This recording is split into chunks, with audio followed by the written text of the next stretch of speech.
Hello, আসসালামু আলাইকুম। কেমন আছেন সবাই? চলে আসলাম নতুন আরও একটা ব্লগ নিয়ে আপনাদের মাঝে। তো এই ব্লগটি শ্যুট করেছি প্রায় 2-3 দিন আগে। এখানে দেখতে পাচ্ছেন যে আমার টমেটো গাছগুলি প্রায় মরে গিয়েছে। যেহেতু ঈদে বাড়ি যাব, তাই ভাবলাম যে যে কটা টমেটো আছে সবগুলো একটু তুলে নেই।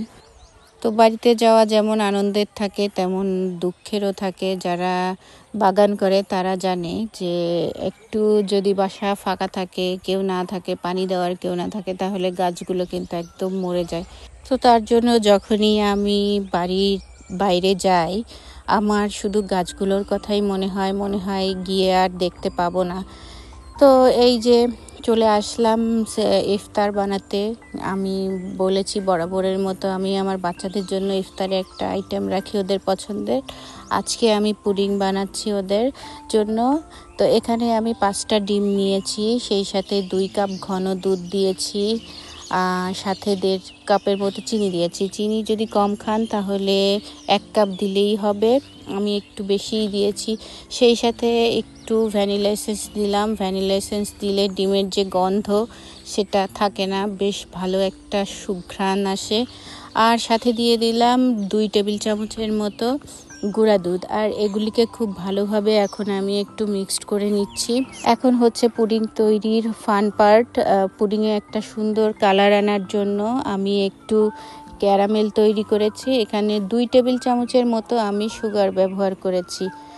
তারপর এই মোল্ডটাতে আমি আমার পুডিংয়ের যে ব্যাটারটা তৈরি করেছি সেটা এখানে দিয়ে দিচ্ছি। তো এখানে আমি আমার পুডিংয়ের মিশ্রণটা একটা মোল্ডে ঢেলে নিয়েছি। আর এটাকে আমি প্রায় 20 থেকে 30 মিনিটের মতো ভাপে কুকড করে নিয়েছি। ঠান্ডা হওয়ার পরে এখন আমি এটাকে একটু ডিশ আউট করে নিব। তো এখন আমার পুডিংটাকে আমি একটা প্লেটের মধ্যে সার্ভ করে নিচ্ছি। আর এটার যে সুন্দর কালার আসছে, মাশাআল্লাহ! পুডিংটা দেখতে যেরকম সুন্দর হয়েছে, খেতেও ঠিক অসম্ভব রকম মজা হয়েছে। আর আমি এই যে দেখেন 2টা পিস কেটে আপনাদেরকে দেখাচ্ছি এটা কতটা জুসি হয়েছে। তো যাদের পুডিং বানাতে প্রবলেম তারা কিন্তু আমার এই রেসিপিটা ফলো করতে পারেন। আর এই রেসিপি ফলো করে কিন্তু একদম আমার মতো করেই পুডিং বানাতে পারেন। এই যে আমার বাচ্চারাও একটু খেয়ে নিচ্ছে, ওদের তো বরাবরই পছন্দের পুডিং। তো এই যে এখন সব কাজ শেষ করে চলে আসলাম ব্যাগ গোছাতে, যেহেতু বাড়ি যাব। তো ব্যাগ গোছাতে গিয়ে পুরনো কিছু অ্যালবাম পেয়ে গেলাম। আর সেই অ্যালবামের ছবিগুলো দেখে ভীষণ রকমের নস্টালজিক হয়ে যাচ্ছিলাম। আর আসলে পুরনো দিনের ছবি দেখতে সত্যি ভালো লাগে। আর অনেক ঘটনা মনে পড়ে যায়, অনেক ঘটনা আমরা ভুলে যাই, কিন্তু ছবি দেখলে সেই ঘটনাগুলি মনে পড়ে যায়। কেমন ছিলাম আগে, কেমন কে ছিল বা কোথায় গিয়েছিলাম, সব কিছু মনে পড়ে যায়। তো আমি হচ্ছে এখানে আমার কিছু কাপড় আলমারিতে যেগুলি দরকার নেই সেগুলি ভাঁজ করে রেখে যাচ্ছি। তো আমি কোথাও যাওয়ার আগে চেষ্টা করি ঘরের প্রত্যেকটা কোণা গুছিয়ে রাখার।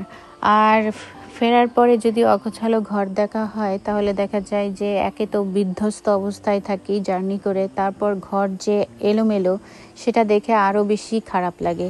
তো এই যে এখন চলে আসলাম চিকেন রান্না করতে। যেহেতু চলে যাব, ঘরে তেমন বাজারও নাই, যা কিছু আছে সেগুলো ভাবলাম যে একটু রান্না করি। তো এখানে আমার মেয়ের জন্য একটু চিকেন রান্না করছি। পাকা যে টমেটোগুলো আছে সেগুলি দিয়ে আমি হচ্ছে চিকেনটাকে রান্না করছি। আর কাঁচা টমেটোগুলো দিয়ে আমি একটু শিং মাছের ঝোল করলাম। তো কাঁচা টমেটোর সাথে শিং মাছের এই যে একটা ঝোল রান্না করেছিলাম, এটা সত্যি অসম্ভব রকম মজা হয়েছিল। নিজের গাছের টমেটো, এটার যে একটা অন্যরকম স্বাদ, আসলে যারা নিজে হাতে সবজি ফলায় তারাই এই টেস্টটা আসলে পাবে। তো আমার চিকেনটাও রান্না হয়ে গিয়েছে। তো চিকেনে কিছুটা আমি জিরে গুঁড়ো দিয়ে তারপর হচ্ছে এটাকে একদম শুকনা করে নামিয়ে ফেললাম। আর এই যে দেখেন আমার কিছু ইনডোর প্লান্ট যেগুলো আমি ইনডোরে রাখি, আর এগুলি আমার এত পছন্দের। আমি প্রতিবার অনেক টাকার গাছ কিনি। যারা গাছ লাগান তারাই জানেন যে আসলে এক একটা গাছের কতটা মূল্য। তো দেখা যায় যে এগুলি আমি যখনই কোথাও যাই তখনই এই গাছগুলো একদমই মরে যায়, আর আমার সারাক্ষণই এই গাছের কথাই মনে পড়ে।